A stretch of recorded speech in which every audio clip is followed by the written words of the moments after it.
All right, welcome. Okay, so may I have your attention, please?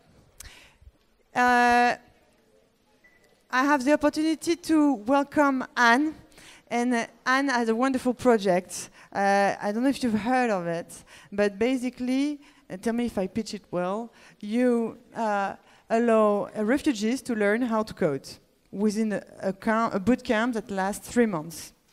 It's great, so we want to know how it works, and we want to know everything about you. So, you come from Denmark? Yeah. Can you give us a bit of your background? Like, how did you start with this project? Were you an engineer yourself? So where to start?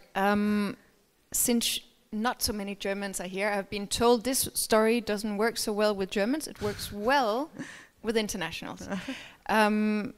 My family were Germans. They ran a printing business in 1933, printing pacifist books, because my great-grandfather was in the First World War. He saw the devastations of the war, and he decided that violence is never ever an answer to anything.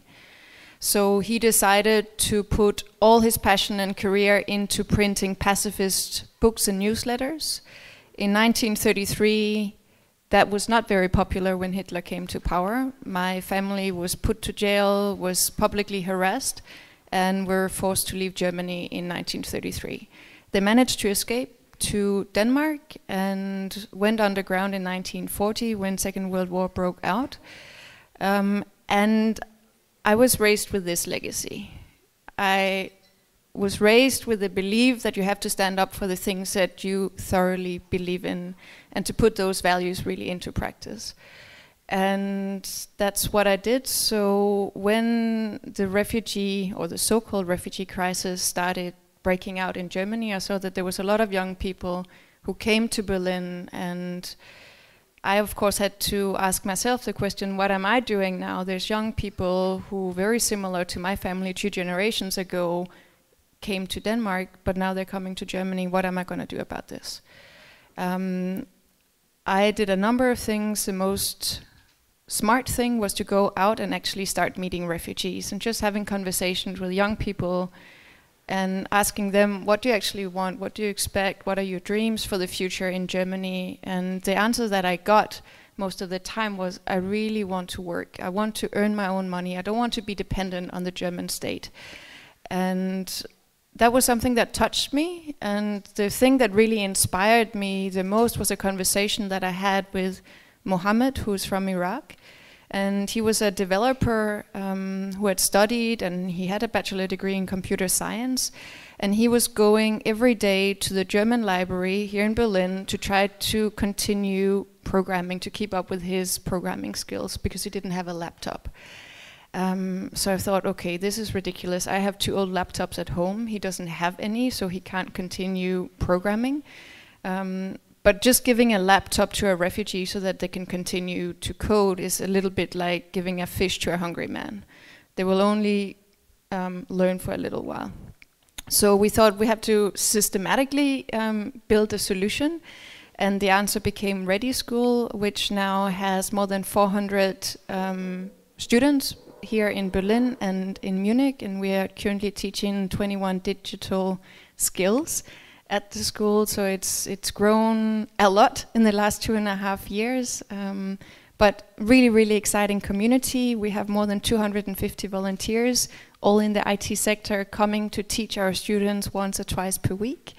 And yeah, so that's what I'm doing, basically connecting the IT world and the refugees in order to build a better future for everyone.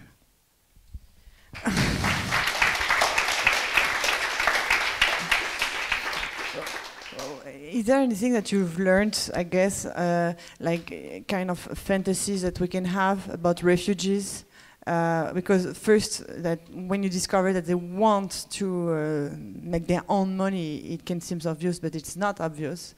I mean, it's not the first thing I would think of. I would think of maybe having a house or I mean, settling down. And they were talking about business, about learning, about doing things on their own.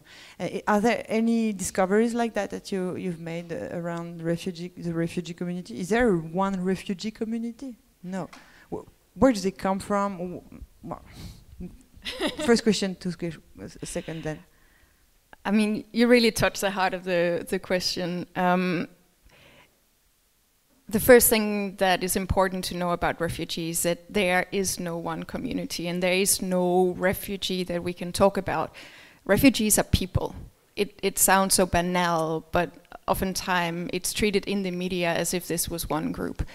The needs of a woman from Eritrea who came here on her own with her 2 children, who might only have been to very primary school, needs different things than Imad, who's sitting over here, who's one of my students, who is a banker from Syria, and who can program, and who is looking for a job. What we need to do is very different. It means that we need to create services for these people to give them a chance in Germany to get to a job.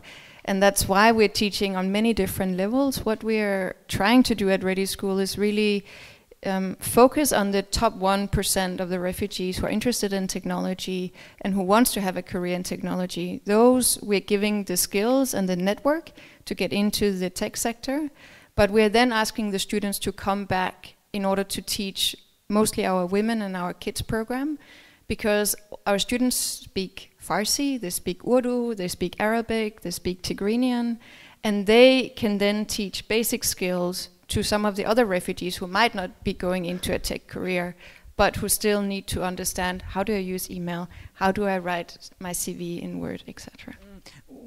I guess you follow what do they do afterwards. So it's 400 people, you said, right? Currently have 400 students enrolled and we have about 900 alumni. Okay, so it's a great bunch of people. And what do they become? What do they do after? So we ask our alumni every 3 months what they're doing, and we can see in the last survey that there's kind of 3 end destinations.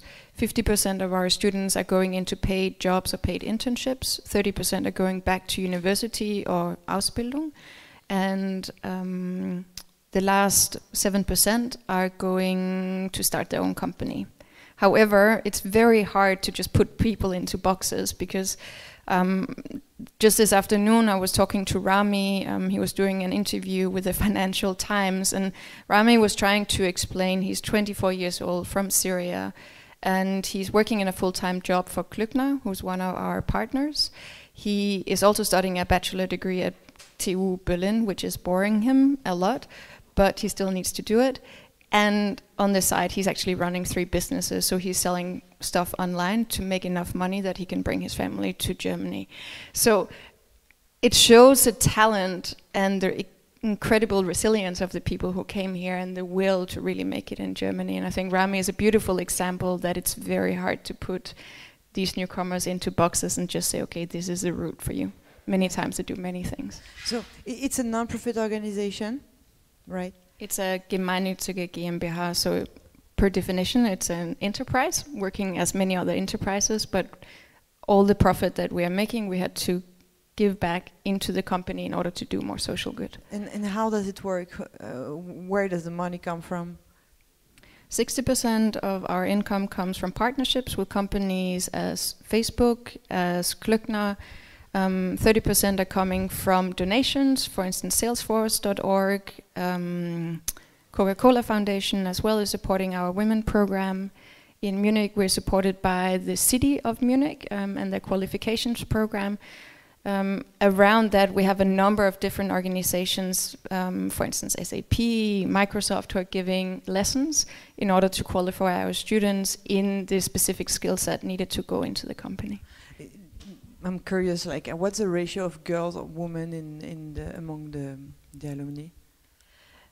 Amongst the alumni, it's about 20%, which is more or less the average of the tech sector, so that's relatively good. Currently, if you look at the overall, so the 410 students working with us right now, it's 46%. But bear in mind that we do a women program, which is basic technology, and it's really introduction level.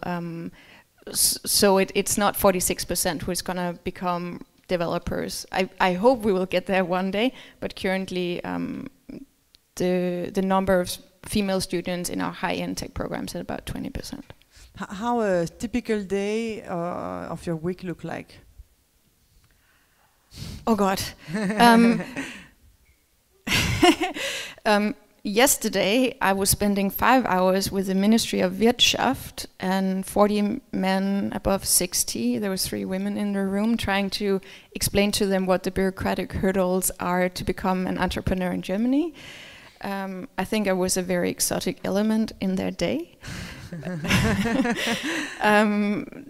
Then there's a lot of working with my team, obviously, a lot of fundraising, a lot of publicity. So we had Financial Times coming in today. It's a very broad portfolio. The majority of my work is really managing my team so that they can deliver, as well as doing fundraising, which is a necessity for the field I'm working in. How much do you want to fundraise? Fundraising. We are a non-profit, so no VC would ever put money into us because there's no financial return on investment. So everything is bootstrapped from the very beginning. We had to be cash flow positive before we could even get started. So we needed to raise the first money that way. So the cost of running a ReDI School is about 200,000 euro per year. Currently, we are about at a 1 million profit or turnover this year, so we're doing financially relatively well. Still, my ambition is to really start expanding into different territories, both meaning we want to have more women, we want to have more children at the school, we want to move to Hamburg, we want to move to Frankfurt as well. So in order to be able to do that, I need to fundraise, get the money in my bank account, and then we can start growing. What would you expect from a crowd like that? How can they help? The best thing to do is to get in contact with us and say, hey, I really want to teach. And especially because there's so many women here, if you are interested to maybe teach in our women's course, we really need more great women because the women that we work with need more mentorship and kind of one-to-one mentorship because they're really like, some of them have never touched a laptop before. So it's really from the very beginning. So it's more directly touch. So if there's any women, the men are also very welcome, but not in the women program because it's for women by women. So if you are interested to maybe teach Microsoft Word, how to write a good email, these kind of things, definitely come up and talk to me afterwards, but also just send an email or come by. Fair trade coffee is free at us. So yeah, do come by. It's a really, really wonderful community, and the thing that I really appreciate when you walk into ReDI School, we're in Mitte and at Potsdamer Platz. When you walk into the school, you have no clue who's a teacher and who's a student. The only thing, or the only way to really differentiate between our students and our teachers is that the students are better dressed. Because when you come here and you want to make a good impression, you're sometimes putting on a shirt, which is lovely. So you might come into the school and our students are really well dressed and the teachers are coming in hoodies and t-shirts. Which is wonderful, and it's really dynamic. I made a great mistake at one point thinking that I was sitting next to a Pakistani student of ours, and it turned out that he was from India and he was American, and he had just sold his startup for 100 million to Twitter. And it just shows that people are people, and I didn't make a great mistakes. I was just kind of assuming because he looked somewhat similar to one of our Pakistani students, so maybe he was. And he wasn't. He was a great founder, and this is what we're trying to do at ReDI School, is really put human beings in contact with each other who are interested in technology and who are interested to build a better future together. Do you select them? Is there a process of selection? So there's a 3-step process to get into the school. First, there's an information event open for everybody. Then we do a online application process. It takes about 45 minutes on purpose, because if you're not willing to invest 45 minutes online, you're probably also not going to show up regularly to class. So it's a bit of a self-selecting process. The people who make it through the first 2 steps are then invited to a 15-minute interview with a teacher of the course that you want to get into, and the teachers are then the one making the final call which 15 students should get into the class. We had about 320 people applying, and we took on 156 students for our regular high-end tech courses. All right. It's my time, so it's yours now. Do you have any question? Raise your hand, feel free. Yeah. You mentioned you've got like 21 digital skills you're teaching. What are like exemplary skills you're teaching? So we have 5 major tracks. So for instance, it will be Java for beginners, Java intermediate, Java advanced, and when you've done 3 Java modules, you have the skills to get a junior developer position working with Java. So we have that for Python as well. We have also more experimental courses going into IoT. We have a collaboration with the Bundesblock for blockchain, which for me is extremely exciting. So you have to imagine that we have 15 students who all come from countries like Iraq and Syria that are used to very different, well, let's just say that they have had not so democratic leadership. So it's very interesting to talk about decentralization with refugees based on their background. So the blockchain course, it's the first time that we do it. I think there's great opportunity there just based on where our students are coming from, both on the tech side, but also on the mindset side of really understanding the background of blockchain. We do UX courses. For the women, we have courses that is my first introduction to a laptop. We have more sort of Microsoft Office package. We also have a cybersecurity course for women, which is very much focused around how do I keep my kids safe online. We do a how do I put my idea online course, which is for refugee women who might like be running their own catering company that could be selling their products online. So it's really to say, okay, even though that you might be very hands-on and have design or an artist background or a catering background, if you learn how to sell yourself in an online environment, then you can become more independent and become sort of micro-entrepreneurs. So this is a really fun course as well, because a lot of women could potentially become kind of online entrepreneurs. And again, it's only the 2nd season. We'll see what comes out of it in the long term. More questions?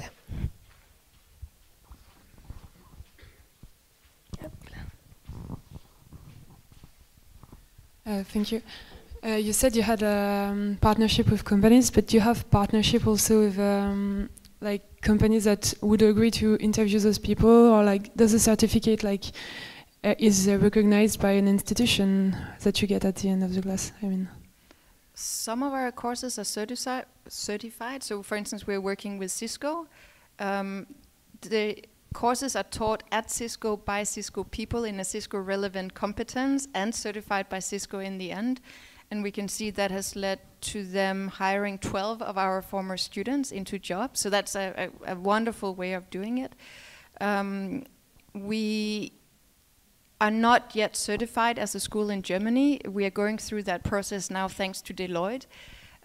Because to be a certified school in Germany, you have to basically do this wonderful AZ-AV certification, which means that I've now almost paid 40,000 euros in order to have an external consultant write a 200-page book about what we are doing.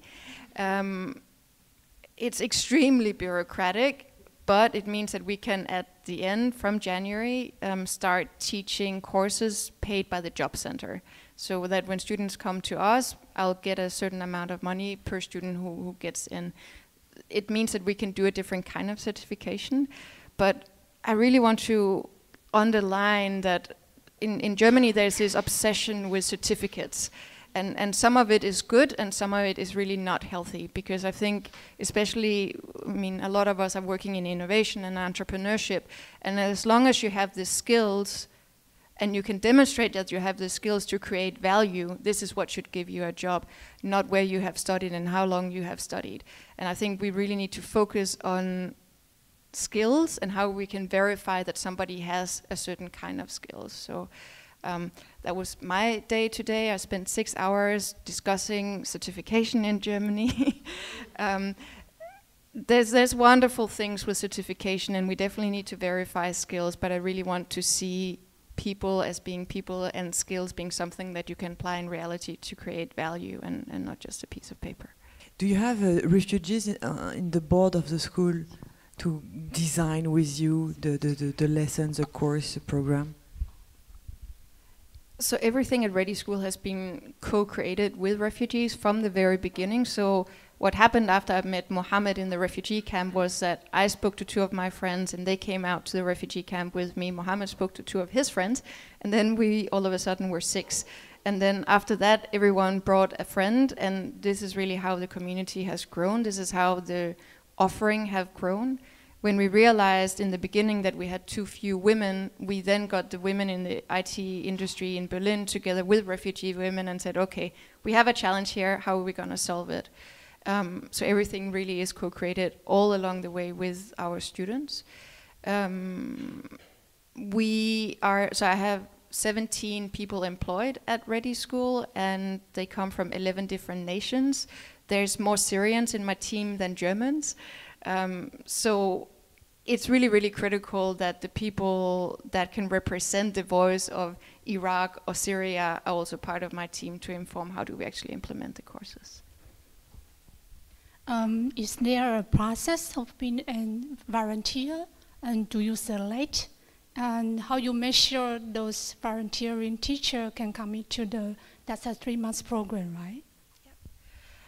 So we have a volunteer liaison who meets with every volunteer who wants to volunteer at the school in order to have a conversation about A, why do you want to volunteer? B, what are your skills and what are your expectations as well? Because it's extremely important that when you come to ReDI School and you give, let's say, 2 hours of your time, it should feel like you have gotten even more in return. Because then you are more likely to also tell your friend that, hey, I'm volunteering and it's so much fun, I'm learning so much, I'm getting such a great network, and then the friend might join as well. And this is how we have seen that there's actually an increase in volunteers at ReDI School at a time where every other refugee project in Berlin is seeing a decrease in volunteers, because the volunteers are burned out. After 3 months of doing hard work, most people then stop being a volunteer. And at ReDI School, we're trying to do the opposite and really make sure that we truly understand why do you want to volunteer, what do you want to get out of it, and how can we use your skills in the best way possible, that it's also something that is valuable to you and your career. In which language do you teach, and how do you face language problems like German, English? In the regular program, we teach in English because it's the lingua franca of the tech industry. Most of our students are actually now speaking better German than our volunteers. So Berlin being Berlin, many of our volunteers are people from Spain, from Brazil, from America, and they're working for companies like Zalando or different kind of startups, and they don't necessarily speak German because they don't have to. The refugees who arrive here, on the other hand, they have to learn to speak German because the German state says so. I'm not saying that's a bad thing, but it's very different. So in Berlin, we're teaching in English. In Munich, it's a little bit different. Some of the courses are taught in German because the students and the teachers wanted that, and I'm fine with it. In the women's course, we always work with translators. So we have some of our former students and also have some team members who translates into the language of the students, which means that we are teaching essentially in Farsi, in Arabic, and in Tigrinian, which is a language in Eritrea, or one of the many languages in Eritrea. We have time maybe for the last one. Yeah. You want to do the last question? Okay. Be nice, Imad. Sure. Hi, I'm Imad. I am a student with ReDI School. I know when I came here to Berlin, and it was like a shock with me. Someone, he will leave his work, her work, to help the refugee and begin the school to learn the refugee something about technology. Yeah, so I was banker in Syria, and here in Berlin, the tech market require more than finance market, so I decided to change to tech. I make many courses with ReDI School, and I still now with them until now. Now I'm lucky I began my work with Zalando, also in tech. Yeah, this is my experience, and I want to thank her, thank ReDI School to help us. Yeah, and so happy to begin my future here with big company like Zalando also. Yeah, thank you.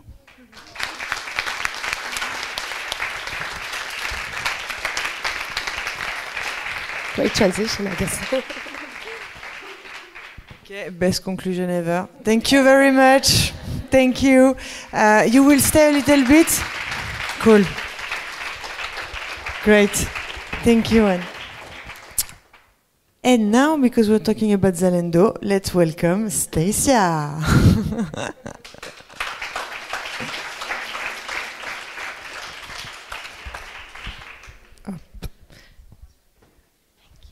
Thank you for being here, Stacia. We had a moment to discuss together just before, so I feel like I know you a little bit. But I will pretend that I don't, so that we can discover you. So you're an American. I am. I'm a Californian, no less. Yeah, we second can generation. The blonde California. It should tell you, yeah. It's natural then. Of course, of right. course. You studied art, music. Yes. You were not an engineer. No, I didn't. Yeah, my whole education was music composition and performance. And then when I finished school, I went back to California because I went to school on the East Coast, and I taught myself software engineering. When was this? So this was 1996. Yeah. So internet was not. No, this was pre-dot-com boom. So I was really, really fortunate. I landed back home basically at a time when it was really the Wild West. Like you could do anything you wanted to. So I would take classes, computer science classes, at a junior college in San Francisco, and my professors were Stanford professors who just really liked to teach, and so I was getting this really awesome education at a very low price. And what was your first experience professionally? So I actually worked for, believe it or not, United Parcel Service. This is my first experience in tech. So they were probably one of the most successful enterprises during the initial liftoff of the internet, because the only way you could make money was that shipping stuff back and forth. And I managed the integration of big databases for large shipments. And it was super hacky. And I yeah, I think if I had known if I really understood what I was doing at the time, it would have scared the hell out of me, because we're talking about a lot of physical packages and the data that makes sure that those packages get from A to B. But it was awesome. I had a woman actually that was running this little innovation team inside UPS in San Francisco. And she was like, "You're taking software engineering classes. I want you to be on my team." And so she really took a risk. And I'm so grateful, because after that it was just I knew I could go into any environment, and maybe I didn't know everything I needed to know walking in the door, but I could learn and I could get up to speed pretty quickly. And your experience at Spotify was like way after, right? You mean SoundCloud here in Berlin? Yeah. Many years later, yeah. So after UPS, that was 96, 97, 98. I then That's right. So we talked about, yeah. So I moved into online music distribution to kind of go back to my music experience. So I worked for listen.com, which became Rhapsody. I think they're still around somewhere. And I really got to bring like my musical background and my love of technology together, and really like move the innovation needle in online music distribution, which was thrilling. I mean, this was pre-Napster. So we lived through now. I mean, it was absolutely phenomenal because nobody knew exactly what was going to happen, and that was the beginning of my ride. Yeah. And how does it feel to manage engineers when you're a woman? Well, I think it's a puzzle. Engineers are people, believe it or not. So they may not seem like it all the time. I think what I really love about managing engineers and what I tapped into right away was they're problem solvers. And they go through, we all go through the process of not knowing, and that's a really uncomfortable place to be, especially if people perceive that you have all the answers, right? So if you as a leader can come in and create a space where you ask questions to help people kind of uncover what they don't know, and then like what might we do to explore this problem, this part of the problem that you haven't quite figured out yet, they're really grateful for it. So, I mean, we didn't call it emotional intelligence back in 1999, but that's ostensibly, what I tapped into. And that actually made, leading small teams at that time of software engineers really fun, because I realized, by creating a safe space for people to not know how to solve a problem, but to go through a path of getting there, I really gained their respect, even though they knew far more than I did. It wasn't about who knew more. It was about how are we going to move through this process. So actually, you were telling me that being a manager for you was more about asking questions rather than being authoritarian. Oh, absolutely. I mean, I think that's the secret. Is it's not about you knowing everything. It's about how do you ask the right questions to help people understand where they are and what they don't know, and then when people fall into uncertainty, how do you help them step through that so they get through to the other side? So you felt legitimate to do that. You didn't have this syndrome. No, I mean, you always you have these moments. I remember I was leading a team of, around 23 people, very different technologies. We were doing online video distribution, and we were doing post-production video, and then I had software developers that had created a subscription platform. So all kinds of technologies, and I didn't really understand half of it. And of course, there are times when there's this little nagging voice that's like, what are you doing in this room? I'm like, I'm willing to ask the questions that nobody in this room is willing to ask. Therefore, I have a right to be here. Yeah. Yeah, being curious, playing the naive a little bit. I think so. I still run into moments with my team now where I'll ask a question and they try to explain something to me, and I'm like, no, I know what the answer is. I want to know if you really understand and if everybody else in the room understands. So how did the American left the country of innovation to go first in Spain? Yes. In Madrid? Yes. Yeah, how was it? It was crazy. It was probably the craziest thing I've ever done in my life. You did it like you were leaving your job to start your own company first. Yeah. So this was a big shift, and the second shift was the cultural shift. The cultural shift. Yeah. So I didn't just take one big challenge and do it because your co-founder was Spanish. Was Spanish, yeah. How did it go? It was pretty crazy. It tested my resilience massively. So the Spanish government had just passed a law granting a Spanish entrepreneurship visa, and I was like, oh, surely this should be no problem. There's just some small paperwork we have to fill out, right? No, this is not the case. So I arrive in Spain. No one in the Spanish government actually knows how to implement the visa. So I'm like, I'm starting a business. I'm not even sure if I'm going to get kicked out of here. I don't know what's going on around me. So it was all these crazy uncertainties. And at a certain point in time, you're just like, okay, whatever's going to happen. And what I would try to focus on was how do I apply, what I have in the best way possible, and then just trust that the rest of it will figure itself out. So I spent a lot of time in the incubator we were working in because that was very familiar to me.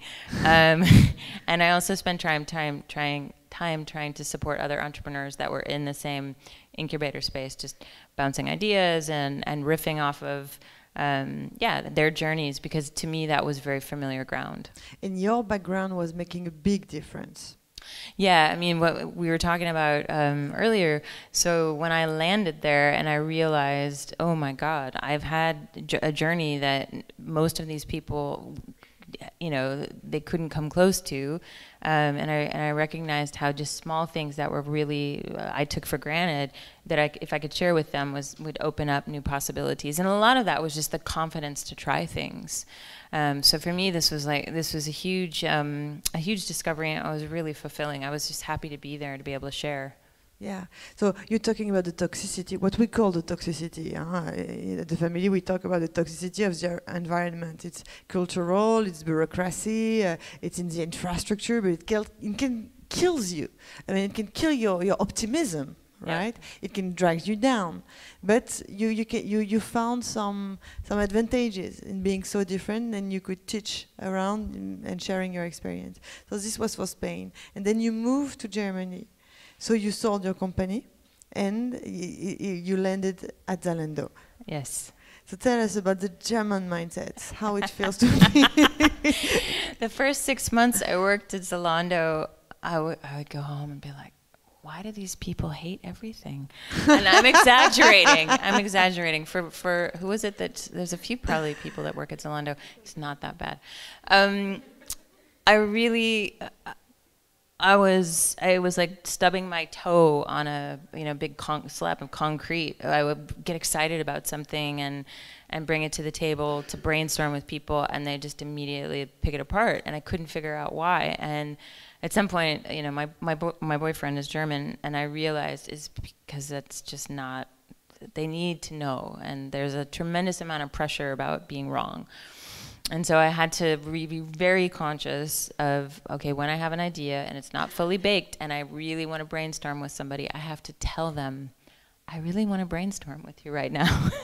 So let's just, put the things we don't know aside and have fun.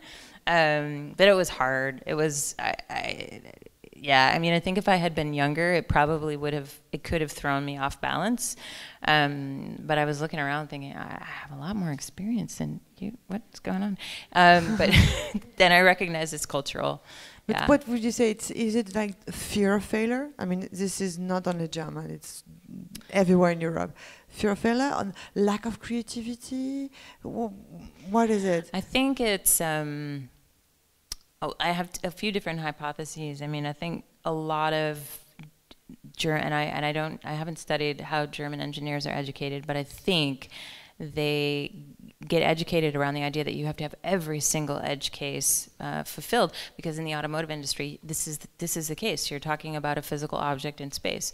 This is not the case when you're building software. And so the idea of being able to get most of it right and then iterate, they all say that they do it, but it's not in their core. So if I could change one thing, it would be to give them the freedom to be able to do that. And then I think there just isn't much cultural ground to start from zero and be creative and invent from the ground up. I'm really actually interested in going back and studying German art to understand what is the creative impulse in Germany, how does it manifest, what is it connected to in the culture. In terms of music, you don't feel it? I do, actually. In music, I feel it. I was thinking more on the visual art side. I think, the musical history in Europe, it's Austrian and German, that they all, the borders all shift all the time. So it's hard to say which one belongs to the other. I'd love to understand what is unique that if we could just tap into in this culture would actually unleash a lot of potential. Your team is not only German, you have every kind of nationality. Yeah, so I have 26 people in my team now. I just got a mail that we've had an offer accepted from a guy from Nigeria, so he adds country number 13. So we're super diverse, and it's awesome because it really creates this environment where people have to be very aware of themselves and how they're communicating. But then I also think it creates a sense of freedom because you're not sitting with people that are all just like you. Did you learn things working at Zalando in business-wise? How organized they are? Those are two different questions for Zalando. I've learned a lot about, I mean, the guys, I love the management board at Zalando. I have an utmost respect for them. They're business people at the core. So I have learned a lot about business at Zalando. I think the Zalando organizational structure is this like constantly evolving chaos that sometimes takes a shape that we recognize and have language to describe, and then other times it gets really fuzzy. Yeah, so we're what, like, I don't know how many thousand people now, but I've learned a lot about how to think of that scale, and that's really exciting because you don't get a lot of opportunities to do that, and like I said, I feel really lucky to be there. What's a typical day for you? So I get up, I have 2 small kittens, and they wake me up at like 5 in the morning, and it's a really good time to actually catch up on email. And then I have, you know, various meetings. What's cool about the role so I work on the size and fit problem in fashion at Zalando. So I not only work in the Zalando fashion store, but I also spend time with our private labels, so Z labels, and our another product called Zalon, which is a stylist product. So I'm running across a lot of different sides of the business and talking with various people about, okay, how do we continue moving against our strategy to really tackle size and fit? But then I love spending time with my team and really being in the detail, not to tell them what to do, but just to be there and be part of it and celebrate everything that we do. How would you define the difference between micromanaging and being with your team and allowing them to grow? I think it's a lot about understanding how to, like, where to position yourself in a conversation at any given point in time. And I mean, it starts with listening. So always listening first before you kind of dive in, and then being aware, where are those inflection points where actually it's really important that you say something because either somebody's not seeing something critical or they're feeling insecure and they're not kind of taking that step. And so I'm just kind of constantly scanning, and I make mistakes all the time. I mean, it's a topic that's really easy to be passionate about, but my team knows they can also just put me in check and say, we got it. So yeah, it's a lot also about letting them know how much you trust them, and that they can come to you when they need your help. Yeah. So how does it feel to be a woman in tech and who is managing mostly men, I guess? My team right now is mixed because I run an interdisciplinary group, so I have business people, product design, and engineering. But I've spent most of my career mostly managing men. So to answer your question, you have to find the humor in it. I mean, it's kind of ridiculous. Yeah, I guess, I mean, I was telling you earlier, so I grew up playing music, and I was often the only woman or one of few women around, so I kind of figured out how to be in that and make it work to my advantage insofar as understanding how to relate to men and software engineers in particular, because they are a special breed. But like I said, my team now has more women, and there's more women actually in the organization that I'm in. It's so nice. Just sometimes be in a room and realize, oh, there's only one man here. It's very cool. So we talked about it earlier, this syndrome of imposter. It's not your thing, but still you know that you had to be better. Yeah, I think there's for a long time, and I mean, I don't know, there's so many women in the room, it's fabulous. I don't know if other people relate to this, but you have this sense that, and a feeling, you know, you're just held to a different standard, you're judged differently, you will be questioned. And I think that took me a while to really wrap my head around, is like, how do I best prepare? Because I'm going to be drilled more likely than my male colleague. And at a certain point, I decided to make it fun. Like, okay, I'm gonna rock this no matter what, and actually use it to be to really understand what I'm talking about at an even greater level of depth, and really master whatever it is that I'm doing. And then it's a challenge that I've chosen to take on, and not this thing that's kind of happening to me. And I think that when you can make that mind shift, then it changes the dynamic. Yeah, it's cool. It's not about complaining about it. It's just about being conscious that you have to be better. We are better. All right. What else? I have tons of questions. I can keep on, but if you have some, you can raise your hand also. Okay. Okay. Go for it. Hi. So when you came from the US, it seems like you started helping others right away. When you came to Europe, did you have the chance to meet any mentors, and did they play a role in your journey onwards? That's a great question.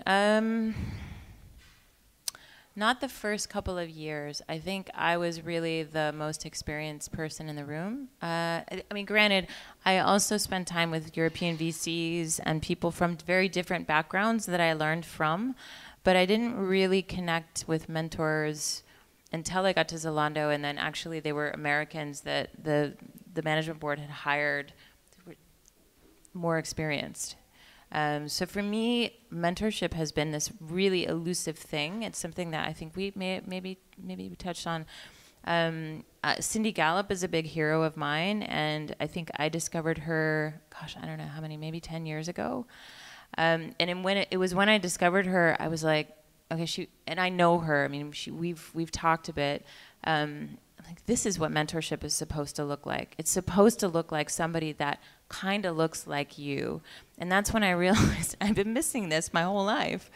So I think this is a really important topic. And for women, it's tricky because there aren't that many of us yet. But yeah, it's a longer answer than you asked for, but you're nodding, so I think it's helpful.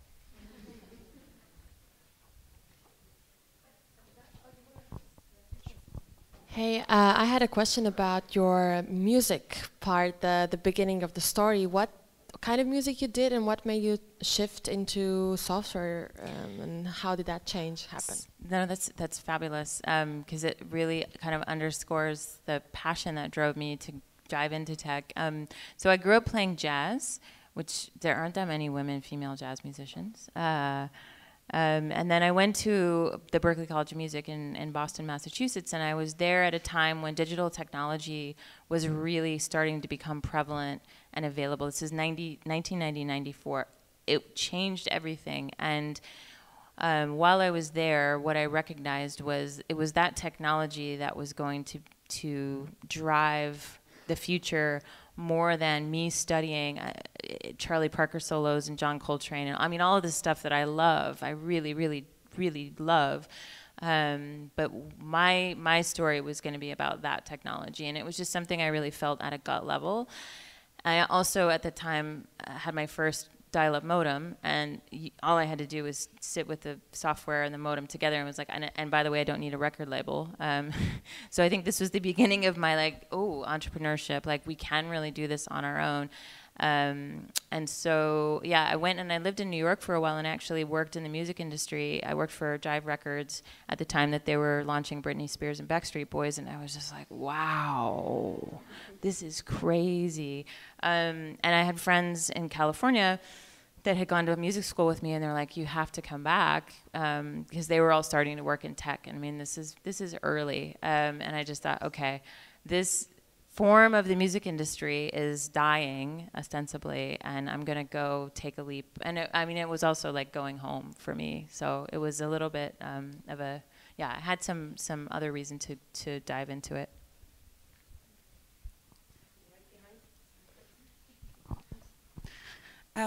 You went from working in a corporate environment for someone, then you went to entrepreneurship, and then you went back, right? Although you said Zalando is a very dynamic company where a lot of things changing, and it's probably similar. Still, would you probably comment on what motivated this change? Why didn't you stay in entrepreneurship, and what is the difference of being an entrepreneur and running a department, some area for someone? I think it's a good question, particularly because I think there's a lot of pressure on entrepreneurs once you've made the leap to not go back. And there's several different factors. One of it is purely financial. You know, if you're an entrepreneur and you're struggling and you need to make a living, you know, you have to take care of that. For me, I think it's always been about learning. So what I love about where I'm at Zalando right now is I have the opportunity, because of the scale of Zalando and the customer problem that I have to solve, I'm going to learn more and I'm going to innovate more in that context, in that problem space, because of the nature of the problem and what I have access to at Zalando than I would trying to do it on my own. And so my advice is to really clearly evaluate what is it that I want to do. I love to build things, and so I don't care whether it's a big company like Zalando or my own startup. If I get to build, I'm super happy. And if my startup is struggling because we're, you know, not able to raise the next round of finance and we actually can't build, then I'm okay making that call. But I would never suggest going and just taking another job for the sake of it. Like, you really have to evaluate it, because once an entrepreneur, I think always an entrepreneur, and some jobs will lend themselves to that mindset and others won't. So I think the thing to be aware of is once you've done it, once you've embodied what entrepreneurship is, it's gonna make, if you end up, you know, seeking another job or a job, a little bit harder, because you're going to be pickier. But that's great, because we need entrepreneurial minds in the context of corporate. It's absolute. They're not separated. We need both. Could you share about what you love about Berlin? What I love about Berlin? Or not? Or not? Okay. I hate the weather, but that's easy, right? So I think I love the internationalism of Berlin. Like, it's really, I can't imagine another city in the world where I could work with people from all over the world. I know it exists, but I think it gets trickier and trickier as the economics of cities changes, and I think we're at a special moment in time with Berlin. I love how rough around the edges Berlin is, because I think it means that we can be not perfect. And when you talk about innovation, this is really important. So I think it has a really great kind of climate for building and experimenting and trying new things, and a very much anything goes idea. And then the combination of technology people and artists and musicians. I mean, to me, this is exactly the ingredients. When I first landed in San Francisco, this is what was happening. Like, you were never just at a party with a bunch of people doing one thing. It was always this melting pot. And there are great things that happen when that kind of ecosystem can take shape.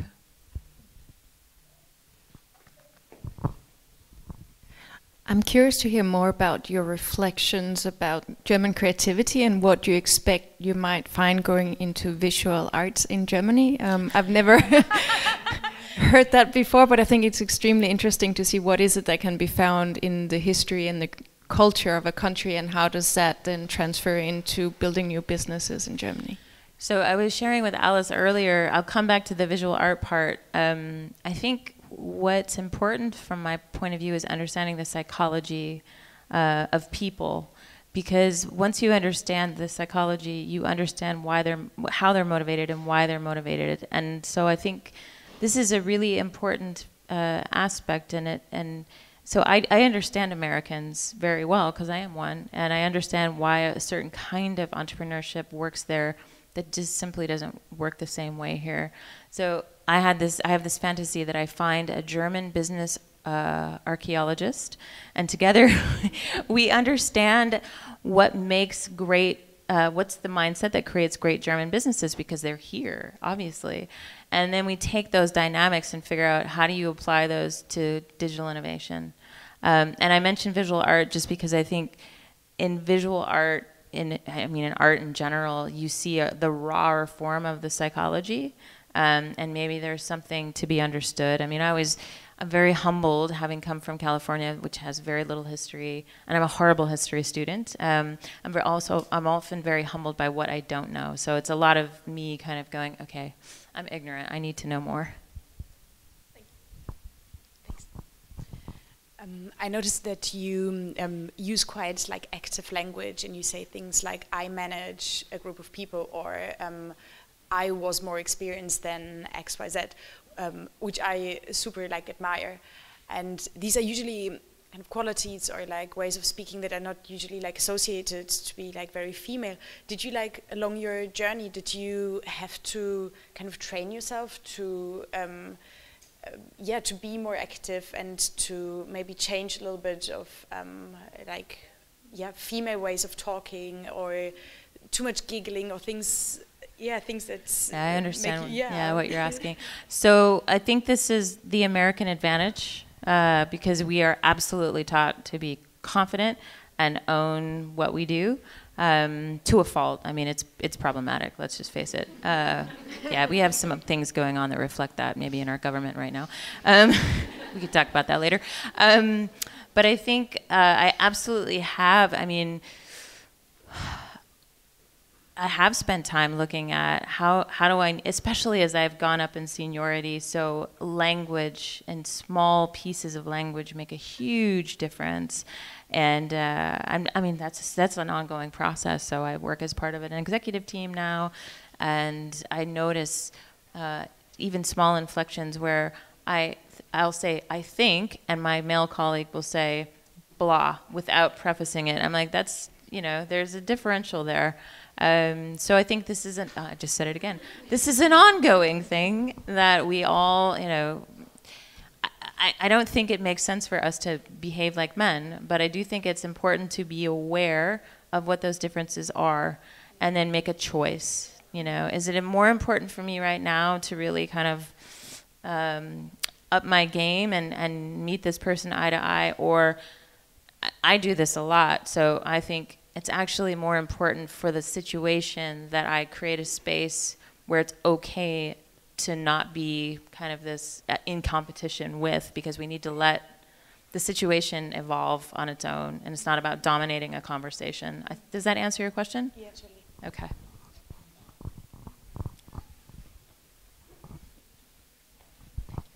Hi, you've talked about how you created trust in your team. I come from the business side of my company. And one of the main issues that we see actually in almost all the startups I worked at is that there's kind of a mistrust between the business side and the tech side. Do you also have some kind of this magic formula on how you solved it in the past? I love this question. So this question is so important because this is, I believe, one of the key things that holds Europe back, in my opinion. So where the US is business people learn enough about tech to hold a decent conversation with a technology person and vice versa. What we need in Europe is to learn how to understand each other so that we can have a conversation and get rid of this wall. And we're going through it at Zalando. So I run an interdisciplinary team. I have 6 business people on my team. And I built the group last year, and I pulled a business team over from one part of an organization, brought it together with the tech team. And the first thing I noticed was there was a total power difference between the business folks and my data scientists. Business people thought the data scientists were always right, and the data scientists thought the data scientists were always right. So what we had to do was begin to establish, hang on a second, we all come here to solve the same problem, and we have different sets of skills that we come to the table with, and to create an environment where we understand when the business skills are actually take the lead in the discussion. This is the only silver bullet I have. There are moments when business needs to lead, and there are moments when the technology side needs to lead. And if you can help people navigate that, then they begin to respect one another, and it's not about who has the superior wisdom. It takes time, but like I said, this happened in the United States after the first .com crash, because all of a sudden there wasn't all this money, and people were walking around going, okay, what happened? And business people recognized, oh, we didn't actually know what those engineers were telling us, and we invested all this capital in building systems we didn't need, and the engineers were like, that was a stupid business model. Why did I build? So nobody wanted to waste their time, right? And they learned how to talk to each other instead of, living in a world that was divided by functional discipline. So this was one of the big surprises to me when I arrived in Europe, and I think it's the thing that, like I said, it holds Europe back. So if you can make a difference in the environment, and I'm happy to talk to you afterwards, if you can make a difference in the environment that you're in, this is one of the things that's gonna change the game. And just wanted to ask if there is any lesson that you believe business people and entrepreneurs could learn from music world. Something that you brought from your composing background, from a totally different world, that helped you on the way.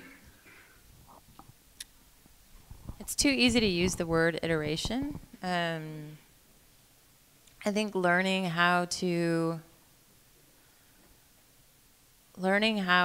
view an idea as it's just starting to take shape and not demand too much of it.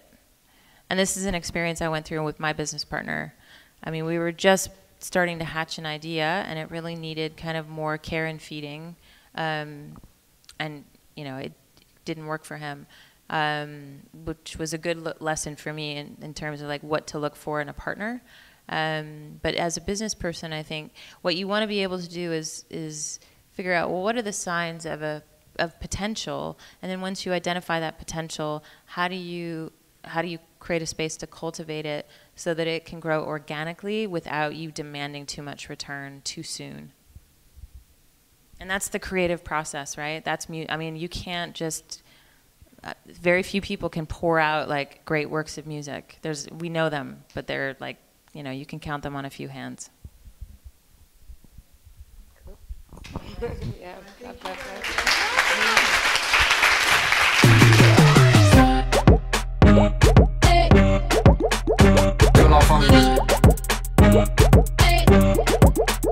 Que la famille.